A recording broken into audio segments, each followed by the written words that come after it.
Hello everyone and welcome to my Sydney and Vancouver run review. So I thought I'd finally give everyone a rundown of how I went, how I managed to take Teemo to top cut, and how I tried to repeat the success at Vancouver and only got second best, unfortunately. Kudos to the man who won. He was a great guy, but and the changes I made along the way and my whole philosophy coming into it. So, look, you've probably seen the list by now if you're watching this video. End of the day, there's no stack decks, there's no Gusts, there's no Purple Vex, there's no Starcross, so we don't have a single one of the purple staples that you'd be running in the colours. We don't even have Stupefies from the blue staples. So it was a very weird deck that I brought into Sydney. Baron was in the main, and obviously it was blue Teemo and with Nocturne. Very not seen before, if you will. All the previous Teemos were not blue Teemo. However, blue Teemo really came up, and as we see now, that blue Teemo is the best version of the deck, because we finally have enough hiddens to work with. And so that was the philosophy walking in. I tried so many different Teemo builds. I tried blue Ornn Teemo. I tried the normal Teemo build. I tried this weird bouncing deck, basically playing Pike in Teemo, but with a lot of weird Teemo things about it. It blew Aurora out of the water, by the way. That was very funny, but it struggled into everything else, which, you know, isn't great. This was the most consistent version of the deck, and playing against randoms, I would sit at roughly an 80% win rate. Playing against, sweats on the Runes and Rift ranked ladder, that was sitting at about a roughly 65% win rate. At locals, it was usually, undefeated or maybe only one loss. And it was doing well. I was reasonably confident coming into it, thinking I had a decent chance. Little did I know is that it was going to be hectic. So, jumping in, obviously after our round 1 bye, we skipped that. We got the round 1 bye from Gorika's list. Shout out Gorika, what a Chad. Playing against many Kaisers back in set 1, but we managed to clutch it in. So our first real game was versus a Lillia, and Lillia can be very tough.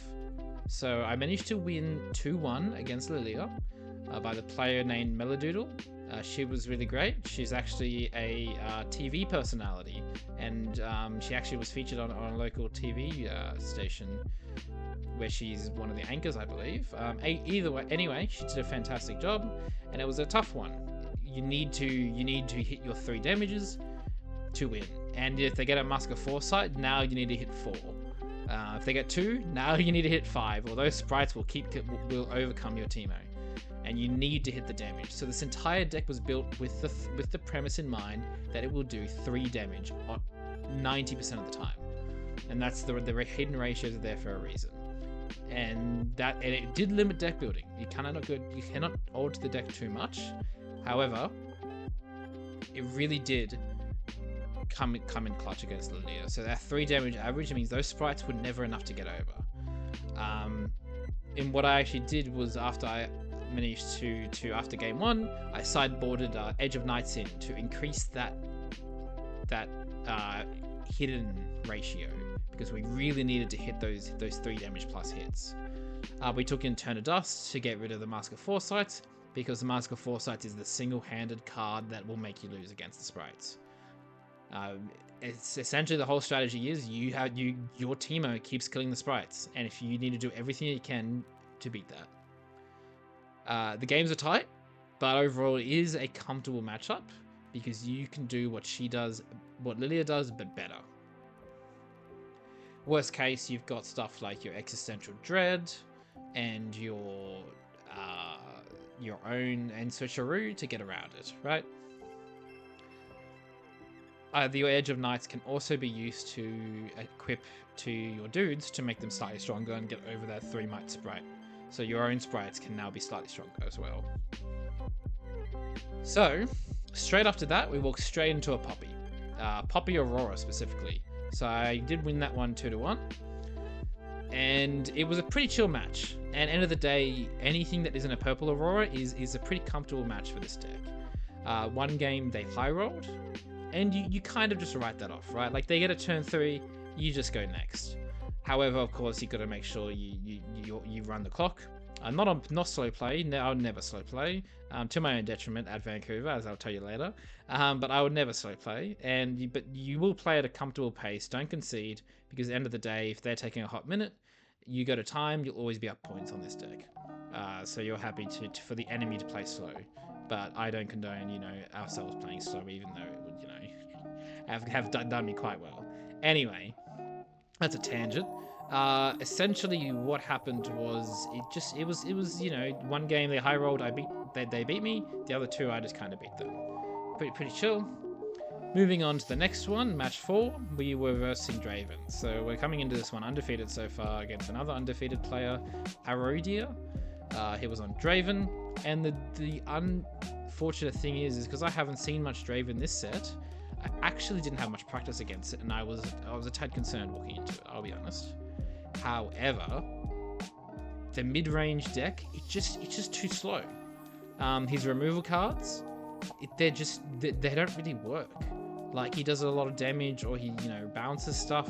Cool, I've got more dudes, and the dudes are very small that they kind of don't care to die because they'll just bring more out. And overall, mid-range was just too slow. So I just played pretty fast, and it was, I'd say, a decently comfortable win, 2-1. So the next one was my only draw of Sydney. So it was 5-0. It was 4-0 at this time, coming in on the round 5 versus Ezreal, Fujitora HS. So, unfortunately, I made a mistake here and let my opponent play too slow and scare me out of a turn. So lesson learned. Well, I didn't learn that lesson. I did the same thing at Vancouver, but don't be afraid to call judges for slow play. You need to be aware of that, right? He took very long turns, which is what we want. We want that. We're happy for them to go long terms because we were the reason that round 5 went to a long overtime is because he called many judge calls, right? So sorry everyone who was on round 5. That was our table. My bad. Teemo does weird things. Opponent wasn't ready. My bad, guys. But it was tough. End of the day, I go fast enough and I don't run out of cards, it's winnable. The moment I took one of the games, I knew we would get to game 3. I knew we'd get to turns. I knew that I would likely end up 6-0 by the time turns start. So my strategy was to win via turns. The way I took one of the games was actually through a Baron. That's how I took a game. He got me off. I couldn't actually conquer or hold, but I had Baron in my hand. So I set up over 3 turns because that's how much of a lead I had. I could let him do whatever he wanted for 3 turns and still come back. I set up with a Baron and made myself be in a position where I could win in 1 turn with a Baron drop. And that's how I managed to scrape 1 game off him. Unfortunately, I let him actually go too slow, right? It's that delicate balance. You want them to go slow, you want them to go to time, but I let him go too slow. I didn't judge call on him, and I naively thought the judge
unfortunately. So don't be afraid to do a judge call. So that was very sad to be a tie. However, we're still undefeated. We're happy with that. Round 6, we're going in. We're versing Ezreal, but this time it's not the sort of normal control one. It's the hand hate version. So trick is, it was a 2-1 win. Trick is, go fast before the engine gets going. Hide cards every turn and hide new ones, right? So they can't discard your hand if your hand's all down on the battlefield and hidden. So anytime, so I'd hide, like, consult the past, refresh my hand, get play by all my cards, hide again, repeat. Guerrilla Warfare immediately, bring everything back from the graveyard, hide again, repeat. And so he would actually not have stuff to discard out of my hand. So ideally, with a Consult the Past hidden, right? Like that is the key part of how you overcome this, and Guerrilla Warfare as well. Like when you draw cards from the Consult the Past and such. Those being on battlefields that you get benefits for drawing, holding them is great as well, which is why I ran 2 of them. Unfortunately, one game didn't line up, and I just ran out of a hand. I couldn't get on the battlefields and hold them. I just ran out of cards. Like I was just out of gas, which is what the hand hate deck does, right? However, the other 2 games, it was fine. In the end, this is actually an easier deck to verse than the control deck. I'd verse a hand hate any day. So round 7, Kha'zix. It was not Aurora, just normal Kha'zix. 2-0 win, pretty comfortable. You just got to be aware of some ambush units at all times and how you play. I dropped Abandon, nothing to hit anyway. What's the point of running Abandon if I don't counter spell if they aren't playing units? And end of the day, you just have to think through all the possible ambush units that Kha'zix can send your way and what your play is to counter them. Switcheroo, of course, comes in clutch. Round 8. This is the one that everyone saw on the stream. Versing Rez. So that was a 2-1 win against Fiora. If you haven't already seen that, I won't break it down again.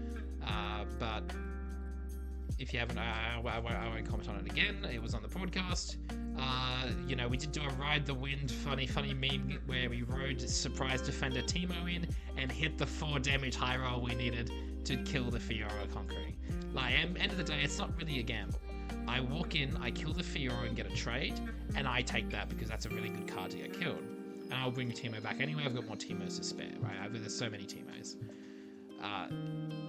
But if I manage to get the high roll, I get a point and he dies. So it's sort of like a win-win scenario for me. Well, for him, it's a lose and really lose scenario, right? Like, so it was not really a risk.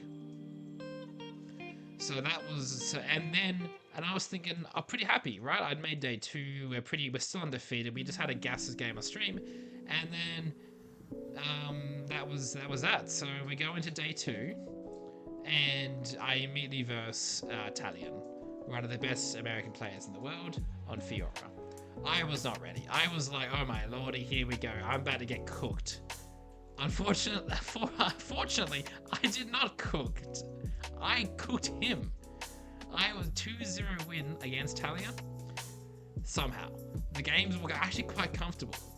However, there was a sneaky Aurora drop in game 2 that I didn't see in game 1. Not sure if he sideboarded that in or not. If he did, kudos to him. That was a sneaky tech. Unfortunately, that didn't do much against me. His hits weren't crazy. Wasn't an issue. I just conquered fast, double held, and then just comfortably won. So that was really exciting. And I was pretty happy after beating one of the best American players in the world, and bam, into now one of the best European players in the world, Ghosterdriver. On Irelia. I had finally seen an Irelia. I was very sad. Irelia is a really tough matchup for this deck, and I unfortunately had a 0-2 loss against him. I did a really funny meme where I actually did 3 Sprite Fountains in my hand and dropped all of them at the same time to kill his Irelia. Very funny. I think it was his Irelia, I mean his Stellacorn. Either way, it was a very funny play. He wasn't ready. He was like, oh my lordy. Either way, he still won, right? There was nothing I could do, so I played a little bit of fun with it, which is, you know, all part of the game. And he actually made a top cut as well. So, you know, he was one of the best players at Sydney at the time, not like, let alone the highest ranked European at the event. It was unwinnable. He played perfectly. The Teemo deck that I run is very punishing to an opponent who misplays. And however, it is unique in the way that it's usually an opponent's game to win. But if they misplay, it's gone, right? It's probably arguably one of the most punishing decks in the game for opponent misplays. However, he did not make one. I know how to play his deck properly. I know what he needs to do to beat me. He did every out of like there was a game where he had 10 different ways to lose. He chose the one way to win. It was very unfortunate. Like, so we couldn't even get to a game 3 because he didn't even, like, he chose the one out he had as opposed to these 10 other options he had that wouldn't have worked. And I thought as well, like, there's only one way he gets out of this, and it's a very weird way. I'm like, surely he won't know, right? Surely he won't know. He knows. Most Irelias don't. So, you know, this is what happens when you verse some of the best players in the world. You know, I went from 0 to 2 to 4 to 6 in each game. And then he didn't mind. He just set up in base comfortably, dropped a scuttle, dropped an Irelia, some gear and chill, and then he walked the scuttle in. Had a peep, saw everything, figured out the line, and that was it. Never got back on to get a double conquer or hold again. I got to 7 points both games, and I could never get the 8th, right? And it was the exact same in both. Unfortunately, he did everything right. So we walked out of our loss, unfortunately. So, but that's alright. You know, we had a good run. And, you know, I was happy to make it to day 2, and I was pretty comfortable knowing that I was likely going to be best of at this point. There was still another Teemo in contention. It was a little stressful, but it's fine. It was fine. Next, I versed the best of Sett at the time, Uncle Iroh. This guy, he was still in contention, so he didn't end up being best of. Unfortunately, I may have knocked him out of that. I'm sorry, my mans. But he was just doing Sett mid-range, right? 2-1 win, games are comfortable. I just played with Rebuke and Switcheroo and went fast, and it was pretty chill, right? Same against most mid-range decks. Now, finally, we get to the most hectic match of the entire series, I gotta say. Match 12 versus Dhawally, the Houston winner, one of, if not the best player in America. I was thinking, this is it. This is the end of the world for me. We're done. Luckily, I somehow scraped it, right? So, we went to time. We went half an hour beyond time. Like, everything was empty. I'm sorry, everyone. Round 12, that was my bad on Teemo. I didn't do the dodge calls, but Teemo is very weird, and Dhawally wasn't ready for it. And he had a lot of questions, right? Like, he opened asking judges about how Teemo worked multiple times, and he had to double check some things, how showdowns worked, which, you know, 100% great questions, so he doesn't misplay, because as I said, this is a very punishing deck, and he did what he needed to do to find the information to make the correct lines. Unfortunately, Diana is a very complex deck, and Teemo, as I said, is very punishing for misplays, which is how I managed to scrape it in. There was ways for him to win all the games he lost. He actually had a way to win them. He just couldn't quite figure it out. With my hidden cards, my open mana, my hand, my double battlefields, my high points, the tempo I've got, and just having no scrim against Teemo, he's not sure what to do, right? He wasn't ready. And so he couldn't quite figure out the line. And I could see it. There was a point where I'm like, this is it. I know what he needs to do to win, and I gotta hope he misplays, and that's exactly what happened, right? So, look, end of the day, I took that surprise win in game 1. In game 2, though, he was ready. He cooked me. He went to go first. He knew what was happening. He was ready for it, and he cooked me nicely. Game 3, though, this is it. This is the tie one. So we got to the end. We got right near the end, and it was neck and neck. And I'm like, cool. I've got one way to win this game. It was with Baron, key part of this plan. And I'm like, there's only. I need him. I need him to play this Baron. I need him to play this certain way. I have to mind control Dhawally here to win, so I win. And that's because I bounced a Kha'zix earlier, and I needed him to play his Kha'zix exactly where I need him to play. I need him to ambush onto the battlefield I wasn't contesting.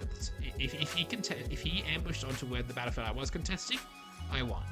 If he, in response to me conquering, actually played an ambush to a different battlefield I wasn't contesting at the time, we tied. As I couldn't break it. So essentially, my only line was for him to not understand the options, as he doesn't have all the information, while I did have all the information. I needed him to play Kha'zix onto my battlefield. I needed him to not play Kha'zix on the other battlefield. and I had a few comments. I had a few because I was setting this up a couple turns earlier. I was talking to him about things, trying to just sort of hint that I need him to fight here, right? And it did end up working. He fought there. By the way, at this time, Alan ZQ was sitting right next door, another one of the best players in Europe, sitting right there, also on Diana, best of Diana at the time, as we saw at the event. Two-time winner as well. So he's sitting there next to him, watching us both play the entire game 3. So he knows what he needs to do to win. And look, Dhawally couldn't find it, and it worked. I managed to scrape it in, 2-1 win against him. And look, it was hectic, right? And this is another situation where I should have done a little bit, potentially a little bit of a slower play, or, had a proper timer out, because it got to the point where I lost a turn in time again, because Dhawally took the last turn. He asked, how long left to the judge, because we had no idea the time, because it was 30 minutes past at this point, because we had a lot of overtime. And the judge said 3 seconds, and then he immediately said pass. Fair enough. I'd probably do the same. I've never done it, but so maybe I wouldn't. But anyway, so I did lose a turn out of that, but it is what it is, right? It's a competitive tournament, and you gotta do what you gotta do. I should have just been more aware and played and been of what's going on, right? And then finally we were going into the Fiora match. Finally a Fiora. So this was the best of Fiora and the best player from Singapore. So he was on Aurora. And look, it was a comfortable matchup. I was there, there was potentially some stuff being spoken about, but I wanted to win on my own merits, so I didn't want to do anything about it. And I wanted to win. So, end of the day, I walked into a matchup I was comfortable on, and I won, right? One game he high rolled, he won. The other twos, I won. It's just how the matchup goes against Aurora, 2-1 win. And then, of course, we were locked in for best of Teemo. We were so exciting. I don't know how I got top cut, even to this day. I'm still so chuffed for it. But obviously, we walked straight into an Irelia. I was hoping for anything but Ghosterdriver or Rico, and I managed to get Rico. So that was great. And then, Rico won the entire event. So I somehow, my only loss was against the 2 Irelias in top cut, both the best players in their regions, including the one who won the entire event. So, I'm happy with those being my only losses. I'm happy with that. So, he played exactly like Ghosterdriver. No misplays. Cooked me after I got 6 or 7 points and I could never get my 8th. It is what it is, right? So, that was essentially how that went.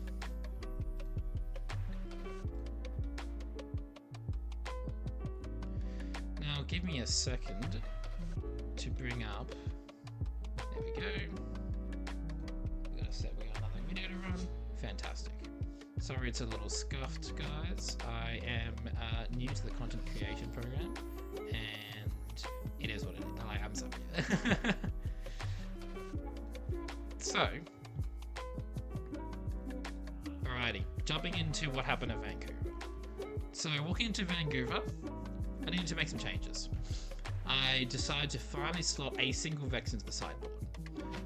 I decided to put a Downwell in over Unchecked. People were expecting Unchecked now, and I found that I was having to start to deal with more stuff in base. While Downwell could help deal with that. End of the day, I can also use Downwell proactively. So my thoughts were, I could Downwell proactively, and when I'm at 6 points, and then get a double conquer and just win the game. While they're set up in base, thinking oh, it's all good. I set up in base, he sets up in base, I get the conquers, life is G. Or they do spend all their mana to do accelerated unit to get a conquer, so they make sure I can't do anything like that. And it doesn't matter, I've got too much sprites anyway, right? Plus a switcheroo or a rebuke or something like that. So it worked out. So coming into Vancouver, I actually threw in some stacked decks as well, because I found I needed to find my outs now. The meta was shifting into an unfavorable way, like with i.e. more Irelias. I needed to play for my outs more than ever before. I needed to brick less, and the surprise factor of the deck is gone because I accidentally took it to top 8. My bad. I actually cooked myself for future tournaments because I brought it to top 8. If he sat down and I just scraped, you know, top 64 barely, no one would have batted an eye. But I took selected in top 8. Listen, everything hidden was no longer hidden, so it couldn't be relied upon anymore. And so the stack deck came in to help me make it a bit more consistent, a little bit less high rolly, if you will. Albeit the hidden ratios aren't as good anymore, but you know, and it is what it is, right? So came in using my other buy, shout out Rico again for his list in set 1, and we hate Kai'Sa set 1. We hate Kai'Sas. So we went into it and we immediately mashed into an Irelia. Yep, versing just cuz. And you know it's pretty bad when he says, I'll keep in both games. And that's right, I said both, I got 0-2s. He played exactly like the people from top 8 Sydney. Played passive, never gave it the last point, didn't stress while I was up 6 or 7. And look, I didn't learn my lesson. I let him take back a mistake in game 1 because I in my mind, I had written off the game thinking it's pretty over, right? And I wasn't going to like rules Nazi a guy if I was going to lose anyway. But if I had to think about it, and I'm like, if he didn't take back that mistake, I would have snaked game 1 barely, and I would have gone to game 3, which I probably still would have lost. But you know, that game win percentage could be all the difference, right? So you know, once again, I just let people do what they want. But it is what it is, right? It's just part of it. So walking into round 3, little down, versing C9 Masinko on Viktor control. Honestly, I had a very comfortable matchup against Viktor. It's pretty easy to win. But control, bro had hands. I wasn't ready for full control of Viktor. It was like Ezreal but Viktor. I swear to God, I got Cull the Weak 9 times in one game. 3 culls, 3 of the unit that culls, and 3 of the banisher unit replay it instantly to cull again. I swear I got culled 9 times. Like it was holy smokes, man. Anyway, we just finished to scrape it in. I was sweating, but yeah, we got the 2-1 win. And then we immediately got into another loss. 0-2 against a Master Yi named Isth. Like obviously the original one, not XP. Don't worry about XP. 0-2 loss against mid-range Yi. I got once again, like this. The reason I lost is because he had 3 rune runners main decked. I hadn't seen anyone run 3 rune runners main decked. I wonder if I should have deck checked him. You know, even though that's common now, it wasn't as common back then. And, you know, my bad for, I guess, not calling a judge to deck check him because he may have, you know, checked the matchup, seen it's a Teemo, put them in. But you never know, right? I'm not going to be salty. But it did feel pretty bad that, you know, the fact that he had 3 rune runners in game 1, like I'm not joking, had 3 of them in his hand. It was pretty rough. Like, in fact, if he had 1 less rune runner, I probably had that game. That's how much I was able to get through them well, I didn't have sideboard yet, but I somehow managed to scrape over them. But unfortunately, it's just there were 3. I just couldn't overcome it. But yeah, it is what it is, right? Obviously, after that, it was pretty cooked as well. Round 5 into an Ahri named Magical Grill. 2-1 win. It was crazy. There was so much hold tech. It was the green point hold Ahri with a blue sentinel with a lot of control as well. So I was up point tempo, but like that Ahri could come out and hold, and I'd lose it, and I was stressing. I was like, oh lord. So I would be planning out the entire game, knowing that I was up tempo, and just kind of ignoring everything else, thinking about how I will kill that Ahri. What will I do? How will I overcome it? And that was my entire plan, all 3 games. Obviously, one of them it didn't work out, but the other 2 it did. So 2-1 win. Next up, you know, considering that I am 3-2 at this time now, I walked into a Master Yi named the Jankster. It was the OG Yi. It was a 2-0 win, right, against mid-range Yi. I finished that in 20 minutes. In what I feel bad for the guy. He walked into a blue Teemo thinking he was G. He was not G. I hit 3 Nocturnes in one blue Teemo trigger. And that was, that was, you know, we played like a couple more turns, but he was pretty done after that. You know, poor guy. Poor guy. Oh, man. So, the next one, round 7, Vex. So, obviously I can't drop any more games. I'm starting to stress out, and Vex is a tough one. It's tricky. So, in all three games, I got to 7 or 8 points. And I'll be honest, I was sweating for this. So, on game 1, we both held to get to 7, but I lost with a green flash, where, you know, a couple of we did a 5-minute combat where we had every unit versus every unit and all our spells spent, and this is it because I was up tempo, right? And so we had to come in and attack me. So this is the big fight for the ages. And after 5 minutes of combat alone, I lost by about 2 might. I'm very, very sad. It was very tight and it was fun, I'll be honest. Game 2 though, I went first. It was wraps. All right, I went up to 8. It was 8-1. He couldn't get on. The one, by the way, was the arena's greatest. Like it was. I actually chose to go second on that game, and because of that, I suspected that he might sideboard in sneaky deckhand, and I'm like, I don't want him to get point tempo first. So he may have sided out some 2-drops, thinking he doesn't need them as many. So I actually chose to go second, knowing that I will always get first point tempo. And I think I may have deck diffed him in that aspect and sideboard diffed him. And I had the cards I needed because I knew my game plan and I interrupted his. And we went 8-1. Done. Now game 3, up tempo again. And then, you know, this is the same thing as game 1. 7-7, final fight, set everything. But this time, rather than losing by 2 might, I won by 1 might. After like another 5-minute combat, it was hectic. So you know, crazy fight, and it was really fun, And then finally, my final game in order to scrape in day 2 and be one of the only 3 teamers to make day 2, Azir. Now Azir can be a little tough, but I'd say it's a relatively decent matchup. I'd rather verse an Azir more than a Irelia or Diana any day, right? Like, maybe slightly easy, and definitely a little easier than Yi as well. So he bricked out game 1. It was like he bricked out game 1, right? It was 8-2, and I just won. It was too fast. Game 2. It was again 8-2, right?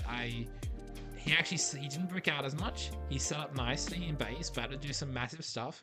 I was at 6 points, and he was about to have his turn, and I downwelled him. I did a proactive downwell, bounced every single thing, even though I had a lot out, because he had a lot out. And I know that I can just double conquer, and he can't do anything about it, which is exactly what I did. He did set back up in base. I just double conquered, right? Like, that was it. So I somehow managed to scrape in day 2 with 4 wins in a row. Just close it off. So shout out Mr. Beefy, I'm so sorry you bricked out. So, day 2. It's Kha'zix time. We walked into Kha'zix. He just, honestly, he wasn't ready for Teemo. Game 1, 8-0. Like, he just wasn't ready for the Teemo. Game 2, 8-4. I went too fast. Switcheroos just blew him up. The Nocturnes came out of stacked deck. Crazy. I saved my stacked decks to only use during combat, so I'd have essentially more reveals. And I gotta be honest, I did do a stacked deck that revealed 2 Nocturnes into the guy. You know, so that's stacked decking and playing 8 might and drawing a card. It's pretty rough. Round 10, walked into a Darius. named Gaylord Nelson. 2-0 win against him. It was a non-hook version, by the way. So 2-0 win. He opened Arena's Greatest, and I turned one spray fountain him. So 8-3 win. Thank you for your Arena's Greatest. Very good for me, not good for him. I love it when an opponent drops that. Game 2, it was neck and neck, 7-7, but I just barely scraped that dub. I had Downwell in hand the entire game, and I knew it was my way to win.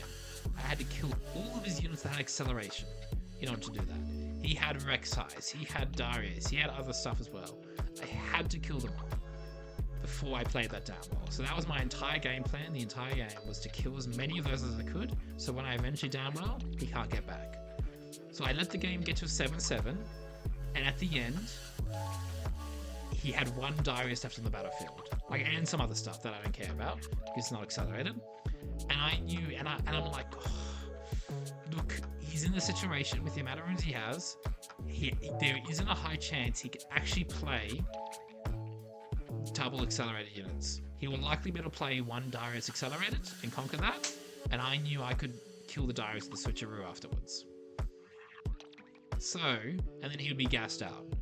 I just had to pray he didn't have a second accelerated unit, because then he wins, right? If he managed to play a Rengar and a Darius together, that's it. That's raps. And end of the day, that was my only out, having to pray my opponent didn't have an out. So, and it worked out. He played his Darius, he got on. I did a conquer with a switcheroo on it. I couldn't get the double conquer because I had to spend more to kill the Darius, but I was tentatively confident I could actually hold it, because if he didn't win the previous turn with a double accelerated, he couldn't accelerate a unit right now to break my hold. And that's exactly what happened. He had no more accelerated units, and I just held and won. So we won 2-0 against him. So but it was fun trying to fit the piece of the puzzle. So round 11, next round against an Irelia. So this is where it really came back to bite me, just being too nice to my opponents. This guy was Bowers or something. Look, it should have been a tie. I actually sat down at the table first. I didn't sit in the position that had a good view of the timer. The position I sat in, I actually couldn't see a timer without doing a full 180-degree turn. So I have no idea on the time. We essentially, look, he passed to me. I should have. I knew the board state. I knew I had a tie guaranteed. And I didn't have actually much to do during my turn. And I decided to just play at my normal pace. I had played the entire game, keeping in mind, by the way, I really had been taking 5-minute turns consistently. But I was okay with that because it says we see I want to get to time, right? So I sat there knowing that, cool, I've got a tie pretty guaranteed here. I haven't got much to do during my turn. Time is at about 1 minute 30 from when I last checked. So I did a few things, and I passed to him after about 1 minute. So about 30 seconds left. Because look, I'm not going to scam him out of 30 more seconds, but I've got nothing to do for 30 seconds. I just didn't want to be like that. Unfortunately, I should have been like that, because he proceeded to, play everything out and max out the time 30 seconds. And then he literally said pass on, he finished saying the word at about 0.1 second. I'm not joking. He had finished the word, and then the announcement came over the speaker. And that, because he could see the timer the entire time, he could play out effectively. I actually didn't know the time by the time I had passed. I thought he didn't have much time left, but I'm not going to check to scam him out of time. I just play at a normal pace, knowing that, but I shouldn't have done that. I really shouldn't have, because it was 100% a tie. And if he didn't get one extra turn at the end, he got that one extra point he needed. Very, very unfortunate. And look, it is what it is, right? My mistake for being nice, my mistake for not using the rules to my advantage, and my mistake for not sitting myself in a position where I could see the timer, or asking a judge to have a timer on hand, because they were all watching our game because we were in overtime. And we had people watching us, and we were near the top tables at that point. There was a big crowd gathered, so they bring a judge over to manage that as well. Yeah, look, And look, he high rolled so much. I should have won. I should have just won the series. I should have won. I should have won the whole series as well. There were only 3 cards in the game that he needed to have to win. And I'm thinking he won't have all 3, right? He won't have all 3.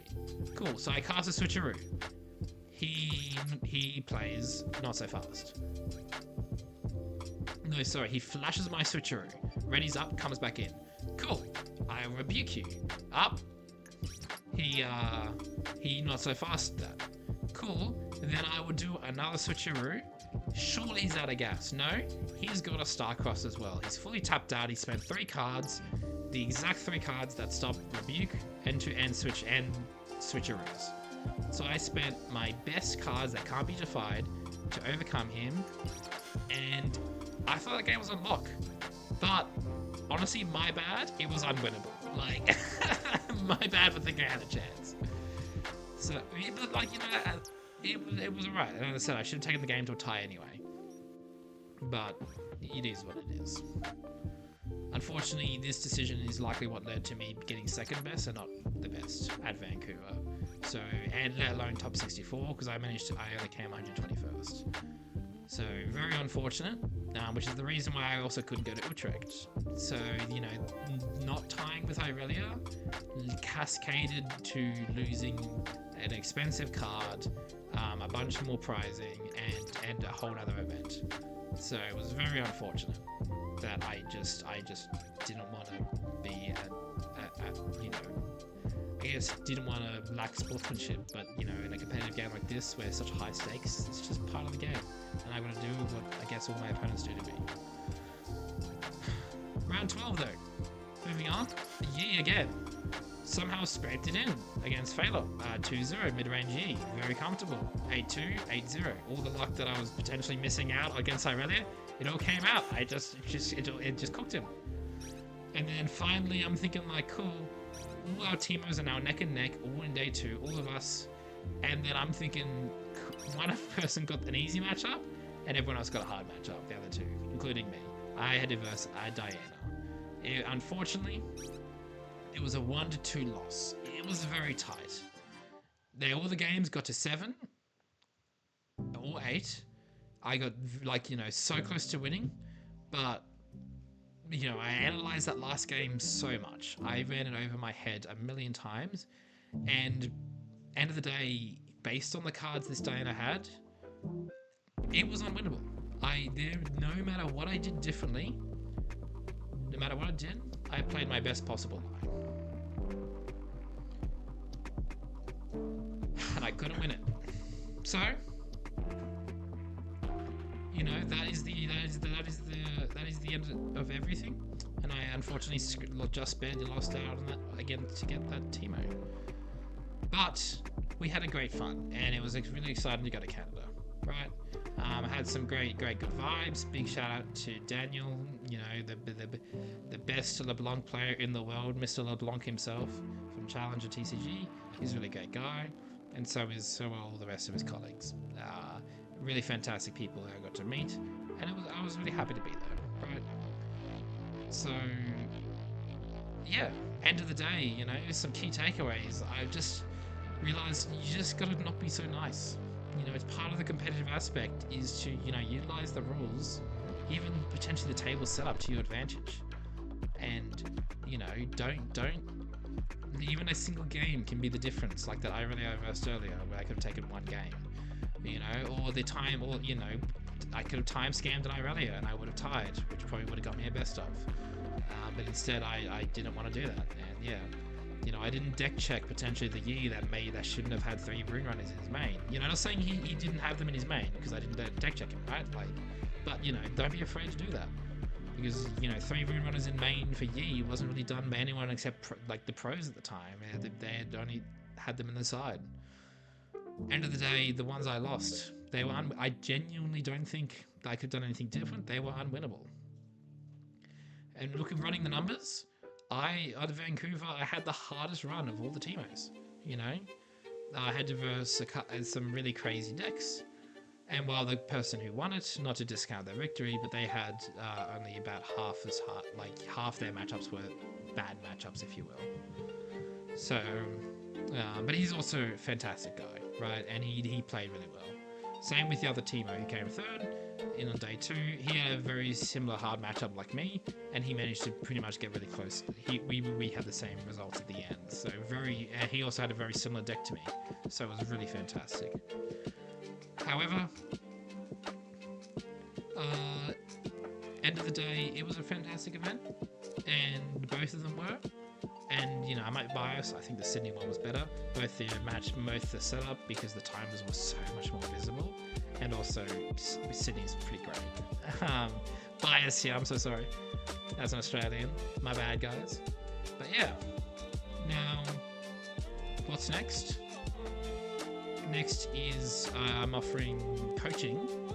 If you want some coaching, please join the Discord and have a chat.